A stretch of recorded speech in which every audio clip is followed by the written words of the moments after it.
Hello friends, welcome back to our video. अपना second lecture होने वाला है ये, ठीक है ना। फर्स्ट लेक्चर में अपन ने जाना था कि सेल क्या होता है ना। Multi cellular organisms, single cellular organisms कैसे होते हैं, सेल थ्योरी किसने दी थी, स्लिंडर और स्वान ने दी थी, ठीक है ना। अपन ने सेल थ्योरी के बारे में अच्छे से डिटेल में जाना था। इस वाली वीडियो में अपन उससे आगे बढ़ने वाले हैं और यहाँ अपन पता करेंगे प्रोकैरियोट्स और यूकैरियोट के बारे में डिटेल्ड में, ठीक है ना। प्रोकैरियोट्स क्या होते हैं, कैसे पता चला कि प्रोकैरियोट हैं, कैसे पता चला कि यूकैरियोट हैं, एक एक चीज़ के बारे में अपन डिटेल में देखने वाले हैं। तो पूरी की पूरी वीडियो है ना, डिटेल में देखना, आराम से देखना। बहुत छोटी वीडियो होने वाली है, ज़्यादा बड़ी नहीं होगी और सब कुछ क्लियर हो जाएगा। और जो क्लियर नहीं हो, जो बच जाए कमेंट में लिख देना, अपन क्लियर कर देंगे, ठीक है ना।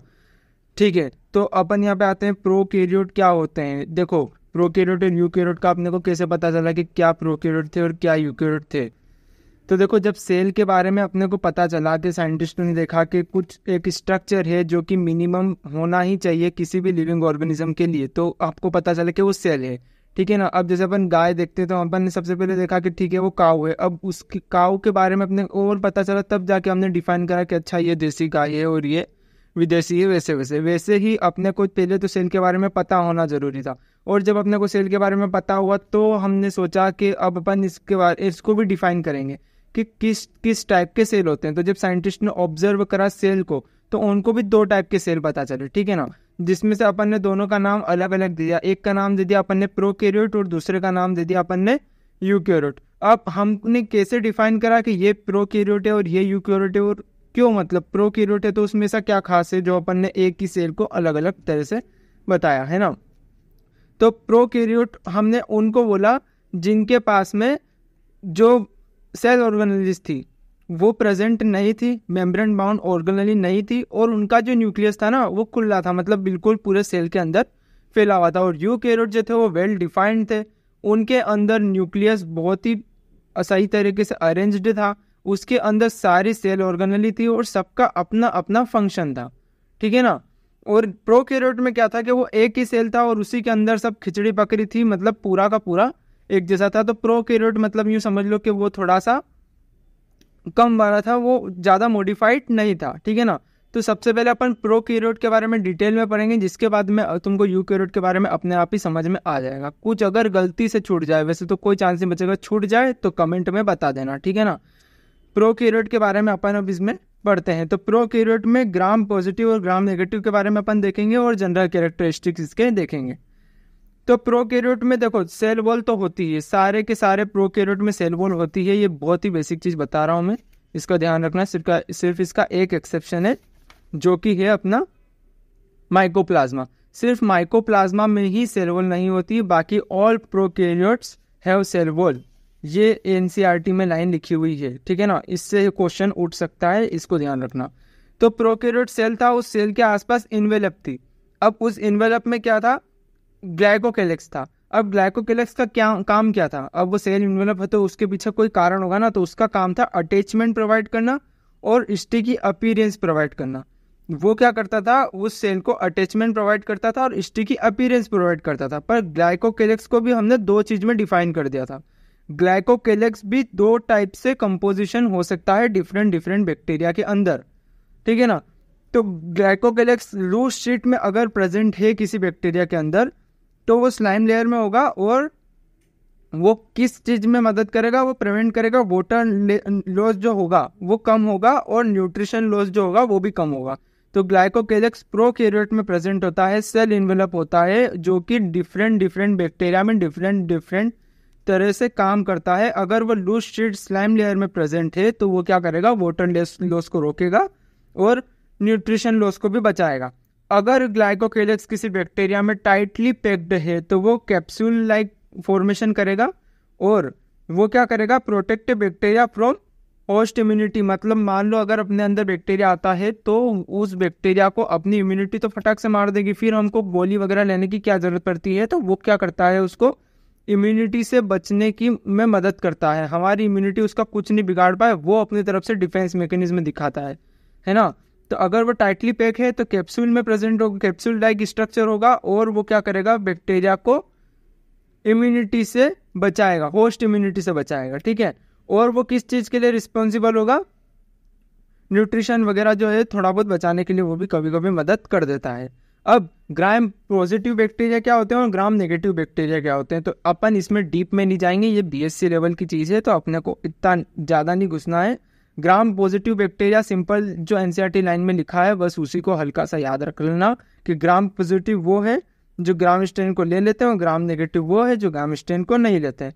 अब ग्राम पॉजिटिव बैक्टीरिया का भी एक एग्जाम्पल यहाँ पे लिखा हुआ है, मीजोजोम जो कि ग्राम पॉजिटिव बैक्टीरिया उसमें वो प्रेजेंट रहता है। और ग्राम नेगेटिव बैक्टीरिया जो है, देखो पीली और फिमरी के बारे में अपन अच्छे से डिटेल में बात करते हैं। तो पीली और फिमरे जो होता है वो एक स्ट्रक्चर होता है जो कि बैक्टीरिया के सेल वॉल के आसपास प्रेजेंट होता है। तो वो क्या करता है, ये स्टिक मतलब किसी मान लो अगर किसी ने इंटेस्टाइन पे हमला करा है तो इंटेस्टाइन से तो वो वापस से निकल जाएगा ना कुछ वहाँ से, तो उस पे रुक के कैसे रहे वो, उसके लिए पीली और फिमरे सबसे बड़ा मेजर रोल प्ले करते हैं कि वो क्या करते हैं वहाँ पे एक तो स्टिक हो जाएंगे, पकड़ रहेगा वो, जिसकी वजह से वो बैक्टीरिया वहाँ पे बैठा रहेगा और वो क्या करेंगे, न्यूट्रिशन को एब्जॉर्ब करेंगे। उसको भी तो खाना पानी चाहिए क्योंकि तभी तो अपने शरीर के अंदर सर्वाइव कर पा रहा है, तो वो क्या करेगा, एब्जॉर्ब करेगा न्यूट्रिशन को।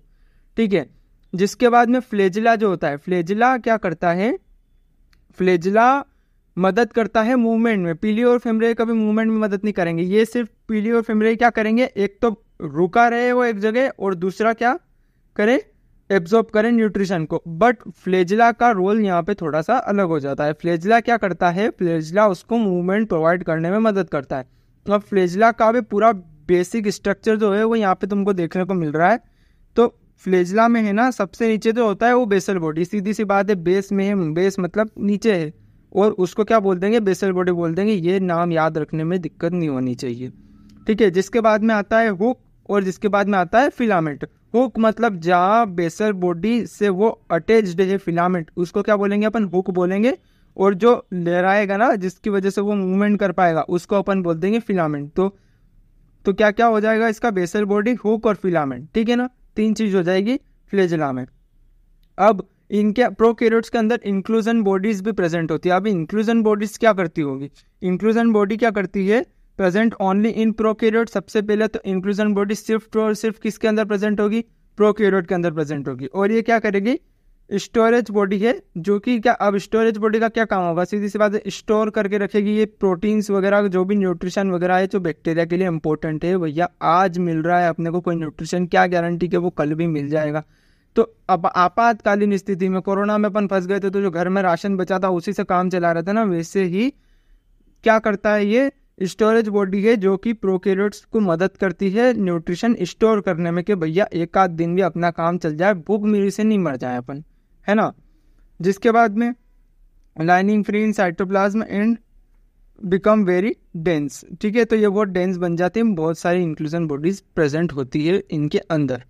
अब इसमें एक चीज में यहाँ पे लिखी हुई नहीं है पर मैं तुमको बता रहा हूँ कि मीजोजोम जो है वो एक्सटेंशन ऑफ प्लाज्मा मेम्ब्रेन है ना। मीजोजोम, पहले मीजोजोम के बारे में जान लो। Mesosome is a characteristics of prokaryote. अगर प्रोकैरियोट को कैसे पता करना है, प्रोकैरियोट का कैरेक्टरिस्टिक्स क्या है, नीट में क्वेश्चन आ चुका है कि what is the characteristics of prokaryote, तुम कैसे पहचान लोगे कि यही प्रोकैरियोट है, तो उसका आंसर है मीजोजोम। मीजोजोम जो है वो कैरेक्टरिस्टिक्स है प्रोकैरियोट का। और मीजोजोम का क्या मतलब है, वो specialised different form of cell membrane है। ठीक है ना, mesosome specialised form of cell membrane है और वो कैरेक्टरिस्टिक्स है प्रोकैरियोट का।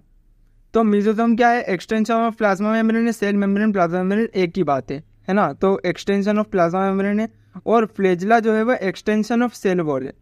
इन दोनों में कंफ्यूज मत होना, बहुत इंपॉर्टेंट है, लिख लेना, है ना। जिसके बाद में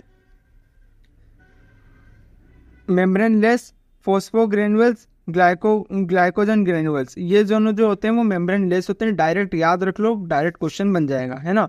और मेम्ब्रेन बाउंड क्या होते हैं, सल्फर ग्रेनुअल होते हैं और गैस वैक्यूल्स होते हैं। गैस वैक्यूल्स को अभी मैं आगे तुमको अच्छे से बता दूंगा। ठीक है, तो यहाँ तक अपन ने पता करा कि प्रोकैरियोट क्या है और प्रोकैरियोट के बारे में जो बेसिक चीजें थी वो अपन ने जानी। अब प्रोकैरियोट यूकैरियोट से कैसे डिफरेंट है, प्रोकैरियोट में क्या ऐसा अलग है जो यूकैरियोट में नहीं है और यूकैरियोट में क्या ऐसा है जो प्रोकैरियोट में नहीं है, तो अपन ने सेल को डिफाइन कर दिया, है ना। तो अपन ये जानते हैं, तो प्रोकैरियोट जो है वो एसेंट है, सिंपल सेल है, उनके पास ज़्यादा माथापच्ची नहीं है, ना तो उनके पास मेम्ब्रेन बाउंड ऑर्गेनेलीज है, ना कुछ है, सिर्फ सिंपल सा एक सेल है जिसमें कि वैसे ही न्यूक्लियस पड़ा हुआ है और उनका कामकाज चल रहा है। अब यूकैरियोट जो है वो वेल डिफाइंड है ना, वो कॉम्प्लेक्स है क्योंकि उसके अंदर अलग अलग चीज़ें आ गई और सब अपना अपना अलग अलग फंक्शन कर रही है, तो सीधी सी बात है वो कॉम्प्लेक्स हो ही जाएगा, है ना। तो प्रोकैरियोट क्या है, सिंपल है, यूकैरियोट क्या है, कॉम्प्लेक्स है। अब प्रोकैरियोट के अंदर न्यूक्लियर मेम्ब्रेन जो है वो एब्सेंट होती है, बट यूकैरियोट के अंदर क्या होती है, वो प्रेजेंट होती है, जो कि न्यूक्लियस को एक ही जगह बिठा के रखती है और क्रोमोसोम सब वेल सेटेड होते हैं वहाँ पे, है ना, उसी की वजह से। जिसके बाद में मेम्ब्रेन बाउंड सेल ऑर्गेनेलीज जो होती है प्रोकैरियोट में एब्सेंट होती है, जैसे माइटोकॉन्ड्रिया हो गया, है ना, वगैरह वगैरह जितनी भी सेल ऑर्गेनेलीज आती है वो सब प्रोकैरियोट में एब्सेंट होती है, पर यूकैरियोट में प्रेजेंट होती है मेम्ब्रेन बाउंड ऑर्गेनेलीज, जो कि सब अपना अपना पर्टिकुलर फंक्शन करती है, वो सब यूकैरियोट में प्रेजेंट होती है ना। ठीक है, प्रोकैरियोट का एक्सेप्शन क्या है, क्रोमेटोफोर एब्सेंट है, उसमें मेम्ब्रेन बाउंड ऑर्गेनेली आ जाती है। अब प्रोकैरियोट में राइबोसोम जो होते हैं वो 70S होते हैं और यूकैरियोट में जो राइबोसोम होते हैं वो 80S होते हैं। सिर्फ माइटोकॉन्ड्रिया और क्लोरोप्लास्ट में 70S होते हैं। ये दो एक्सेप्शन है, क्योंकि भैया ये एक टाइम पे ऐसा माना जाता है कि माइटोकॉन्ड्रिया और क्लोरोप्लास्ट अपने सेल का हिस्सा नहीं थे, ये खुद ही एक ऑर्गेनिज्म थे, पर क्या हुआ कि ये अपने साथ रहने लगे और कोलैबोरेट करके अब अपने सेल के अंदर ही रहते हैं, तो इनका भी काम होता है और अपना भी काम होता है। एक टाइम पे ये खुद अकेले अलग ही ऑर्गेनिज्म थे जो अब हमारी बॉडी के अंदर हमारे साथ रह रहे हैं। माइटोकॉन्ड्रिया जो कि बहुत इंपॉर्टेंट है, सबको पता है, एटीपी का सिंथेसिस करता है जिससे अपने को एनर्जी मिलती है और अपन सारे काम कर पाते हैं, बहुत इंपॉर्टेंट है माइटोकॉन्ड्रिया और क्लोरोप्लास्ट। तो इनके अंदर क्या है, 70S है, बट बाकी सभी सेल ऑर्गेनेल्स में क्या है, 80S राइबोसोम प्रेजेंट होता है। जिसके बाद में सेंट्रियोल्स जो होते हैं वो एब्सेंट होते हैं प्रोकैरियोट में। सेंट्रियोल्स क्या काम करते हैं, वही सेंट्रियोल्स सेल डिवीजन के टाइम पे काम आते हैं, सेल साइकिल सेल डिवीजन में अपन इसको डिटेल में पढ़ेंगे अगर नहीं पता है तो, ठीक है। तो सेंट्रियोल क्या होते हैं, इसमें एब्सेंट होते हैं, सेंट्रियोल अपने यूकैरियोट सेल में प्रेजेंट होते हैं। अब साइटोस्केलेटन एब्सेंट होता है प्रोकैरियोट में, बट यूकैरियोट में साइटोस्केलेटन प्रेजेंट होता है। साइटोस्केलेटन का क्या काम होता है, वो एक टाइप से सेल को स्ट्रक्चर प्रोवाइड करता है। जैसे हमारे बॉडी में स्केलेटन है ना, हमारी बॉडी में स्केलेटन है, वो हमको एक स्ट्रक्चर प्रोवाइड कर रहा है, वैसे ही साइटोस्केलेटन सेल को स्ट्रक्चर प्रोवाइड करता है, जो कि प्रोकैरियोट में एब्सेंट होता है और यूकैरियोट में प्रेजेंट होता है। जिसके बाद में सेप वैक्यूल प्रोकैरियोट में एब्सेंट होता है और यूकैरियोट में प्रेजेंट होता है। सेप वैक्यूल का क्या काम होता होगा, सेप वैक्यूल का काम होता है न्यूट्रिशन वगैरह को स्टोर करके रखना, संभाल के रखना। तो ये प्रोकैरियोट में एब्सेंट है, यूकैरियोट में प्रेजेंट है। गैस वैक्यूल प्रोकैरियोट में प्रेजेंट होता है और यूकैरियोट में भी प्रेजेंट होता है। अब गैस वैक्यूल का क्या काम है, बायोन्सी प्रोवाइड करता है। जैसे कि अगर मान लो कोई पानी है और पानी के ऊपर तो जो बैक्टीरिया क्या होंगे, फ्लोट होंगे ना, तो वो तेल कैसे पा रहे हैं पानी के ऊपर, बैक्टीरिया जो है वो तेल कैसे पा रहे हैं पानी के ऊपर। ऐसा नहीं कि वो हल्के हैं तो तैर पा रहे हैं, वैसा नहीं, ये तैर पा रहे हैं क्योंकि इनके पास गैस वैक्यूल है, तो वो क्या करता है, इनको बायोन्सी प्रोवाइड करता है और ये आराम से उसके ऊपर तैर पाते हैं, है ना। और तो वो प्रोकैरियोट में भी प्रेजेंट है और यूकैरियोट में भी प्रेजेंट है, ठीक है। और डीएनए जो है वो डबल सर्कुलर डीएनए है प्रोकैरियोट में, और हमारे यूकैरियोट में क्या है, लीनियर डीएनए। तो सबने देख रखा है वो वाला स्ट्रक्चर, तो जो बायो वाला नहीं होगा उसको भी पता है कि डीएनए का स्ट्रक्चर क्या होता है। तो पर प्रोकैरियोट में क्या होता है, वो सर्कुलर होता है, और हमारे इसमें क्या है, लीनियर होता है, वो हेलिक्स वाला, ठीक है। और हिस्टोन जो होता है वो लो कंटेंट होता है, लगभग एब्सेंट ही समझ लो। और जो यूकैरियोट है उसमें हिस्टोन जो होता है वो हाई कंटेंट होता है, हिस्टोन उसमें प्रेजेंट होता है। प्लाज्मिड जो है वो प्रेजेंट होते हैं, प्लाज्मिड मतलब एक्स्ट्रा सर्कुलर क्रोमोसोमल डीएनए जो होते हैं वो प्रेजेंट होते हैं प्रोकैरियोट में, जिसकी वजह से ही अपन वैक्सीन वगैरह बना पा रहे हैं, पता है। इसके बारे में अपन बायोटेक्नोलॉजी में बहुत अच्छे से पढ़ेंगे, बायोटेक वाला जो चैप्टर आएगा अपना, है ना। तो प्रेजेंट होते हमारे पास प्लाज्मिड, एब्सेंट होते हैं। एक्सेप्शन है ईस्ट, इन एक्सेप्शंस को ध्यान से याद रखना, क्योंकि अधिकतर क्वेश्चन इन्हीं से उठते हैं, क्योंकि उनको पता है बच्चा यही कंफ्यूज होने वाला है। तो एक्सेप्शन है इसका ईस्ट। अब ट्रांसक्रिप्शन एंड ट्रांसलेशन जो होता है वो कपल्ड होता है, मतलब ट्रांसक्रिप्शन और ट्रांसलेशन जो होगा अगर प्रोकैरियोट में होगा तो साथ में हो जाएगा, बट यूकैरियोट में ट्रांसक्रिप्शन जो होगा वो न्यूक्लियस के अंदर होगा और ट्रांसलेशन जो होगा वो साइटोप्लाज्म के अंदर होगा, ठीक है भैया। कंफ्यूज मत होना, प्रोकैरियोट और यूकैरियोट में अपन ने बहुत अच्छे से डिटेल में डिस्कस इसको करा है। इसको फिर से एक बार और देख लेना वीडियो बैक करके, है ना, एक बार और देखना ही पड़ेगा क्योंकि थोड़ा सा कंफ्यूजन यहाँ पे आ ही जाएगा और ये थोड़ा रटने वाला ही है। इनके बारे में डिफरेंस में बस थोड़ा सा दिमाग ऐसे लगा लेना कि यूकैरियोट क्या है, एडवांस है, ठीक है। प्रोकैरियोट क्या है, वो एडवांस नहीं है, उतना एडवांस नहीं जितना यूकैरियोट है। तो जो जो अच्छा लग रहा है ना, मतलब जो दिल से आ रहा है कि हाँ ये थोड़ी एडवांस चीज़ है, तो समझ जाओ कि वो यूकैरियोट में प्रेजेंट है और प्रोकैरियोट में एब्सेंट है। तो अधिकतर तुम्हारे क्वेश्चन हो जाएंगे, बाकी तुम्हारे ध्यान में रह जाएगा अगर इसको पढ़ते रहोगे तो, है ना। रटने वाली चीज़ एक ही दिन में बैठ के नहीं रटाती है, उसको आराम से रोज एक दो दिन एक बार पढ़ते जाओ। 2-4 दिन बाद ऑटोमेटिक वो अंदर बैठ जाएगी। अगर एक ही दिन 50 बार बोल बोल के याद करा ना तो भी दूसरे दिन भूल जाओगे, कोई काम का नहीं होगा, स्ट्रेस ही आएगा, ठीक है। अब बात क्या है कि हमने सेल को डिफाइन कर दिया था भैया। सबसे पहले तो सेल देखा, फिर सेल थ्योरी दी कि अच्छा सेल ऐसा होता है, ये ऐसा दिखता है, इसमें ये है। जिसके बाद में अपन ने बोला कि नहीं सेल भी 2 टाइप के होते हैं, एक प्रोकैरियोट होता है, एक यूकैरियोट होता है। अभी अपन ने उसके बारे में डिफरेंस पता करा। अब यूकैरियोट में भी 2 टाइप होते हैं। पहले तो सेल था, सेल के 2 टाइप करे, प्रोकैरियोट, यूकैरियोट। अब उस यूकैरियोट के भी हमने 2 टाइप कर दिए हैं, जो कि आता है प्लांट सेल और एनिमल सेल। अब अपन प्लांट और एनिमल के बारे में कैसे डिफरेंस करेंगे? देखो बड़े बड़े में तो अपन कर देंगे कि भैया हम एनिमल में आते हैं, वो प्लांट्स हैं, वो ऐसे देख के बता देंगे। पर जो माइक्रो ऑर्गेनिज्म है, माइक्रो ऑर्गेनिज्म में क्या प्लांट्स नहीं आते होंगे क्या? माइक्रो ऑर्गेनिज्म में भी प्लांट्स आते हैं, तो हम उसको देख के कैसे बता पाएंगे कि यार ये प्लांट है या एनिमल है ना। तो उसके लिए हमने यूकैरियोट में भी 2 टाइप करे हैं, एक प्लांट सेल दिया है, एक एनिमल सेल दिया है। अब कैसे पता चलेगा कि प्लांट सेल है? देखो ऑनियन सेल वाला एक्सपेरिमेंट अगर तुमको स्कूल में कराया हो तो अच्छी बात है, नहीं कराया हो तो नेट पे देख लेना या गूगल से फोटो देख लेना। उसमें क्या है, ऑनियन सेल में अपन जब देखते हैं तो उसके अंदर हमको एक न्यूक्लियस दिखाई देता है और सेल दिखाई देता है जिसमें कि सेल वॉल होती है, ठीक है। और एनिमल सेल जो होता है उसमें कोई सेल वॉल प्रेजेंट नहीं होती, सेल वॉल उसमें एब्सेंट होती है, न्यूक्लियस उसके अंदर भी होता है। तो सबसे बड़ा डिफरेंस प्लांट सेल और एनिमल सेल में यही है। ह्यूमन चिक सेल का अगर तुमने एक्सपेरिमेंट कराओ तो उसमें पता चलेगा उसमें सेल वॉल प्रेजेंट नहीं होती है। तो नेट से एक बार देख जरूर लेना, याद रहेगा उसकी वजह से थोड़ा। तो प्लांट सेल और एनिमल सेल में सबसे बड़ा डिफरेंस क्या है? प्लांट सेल के पास में क्या है, सेल वॉल है, और एनिमल सेल के पास में क्या है, सेल वॉल नहीं है, ठीक है। जिसके बाद में प्लांट सेल में क्या है, प्लास्टिड्स जो होते हैं वो प्रेजेंट होते हैं, बट एनिमल सेल में क्या होते हैं, वो एब्सेंट होते हैं। प्लांट सेल में सेंट्रियोल जो होते हैं वो एब्सेंट होते हैं, बट एनिमल सेल में प्रेजेंट होते हैं centriole. Cell cycle cell division में बहुत अच्छे से डिस्कस हुआ है ना। गोल्गी बॉडी जो होती है प्लांट सेल में एब्सेंट होती है, बट एनिमल सेल में क्या होती है, प्रेजेंट होती है।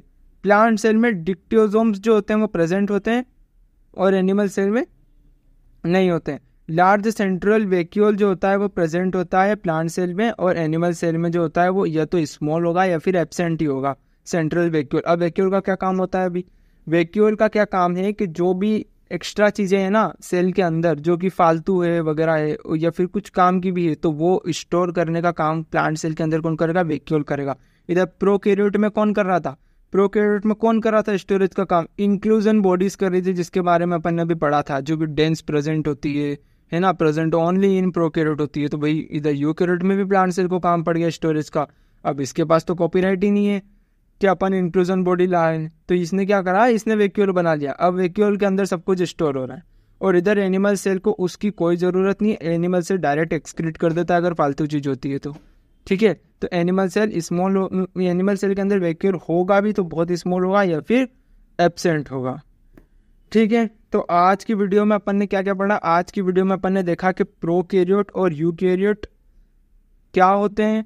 यूकैरियोट के अंदर भी 2 टाइप होते हैं, जो कि होते हैं प्लांट सेल और एनिमल सेल, ठीक है। इन दोनों आज अपन ने सारे डिफरेंस की बात करी थी। प्रोकैरियोट और यूकैरियोट में क्या डिफरेंस है, मेम्ब्रेन बाउंड ऑर्गेनेल प्रेजेंट होती है नहीं होती है, ये वो राइबोसोम वगैरह 70s होते हैं, 80s होते हैं, माइटोकॉन्ड्रिया और क्लोरोप्लास्ट उसका एक सेक्शन होता है। सब कुछ अपन ने अच्छे से पढ़ा है। अगर कन्फ्यूजन है फिर से देख लेना, एक बार में नहीं आता है ना सबके लिए। अगर पहली बार है तो एक बार में नहीं आएगा। तो हमने अब सबसे पहले तो देखा कि सेल क्या होता है, सेल थ्योरी देखी, जिसके बाद में सेल 2 चीज़ में डिवाइड करते हैं, प्रोकैरियोट और यूकैरियोट में। फिर इसके बाद में यूकैरियोट को भी डिवाइड करा अपन ने प्लांट सेल और एनिमल सेल में। अब अगले वीडियो में अपन डिस्कस करने वाले हैं प्लाज्मा मेम्ब्रेन के बारे में। बहुत इंपॉर्टेंट है, लगभग हर साल एक क्वेश्चन इससे आ ही जाता है। मतलब सोच लो कि वो एक वीडियो करी तो 4 नंबर पक्के।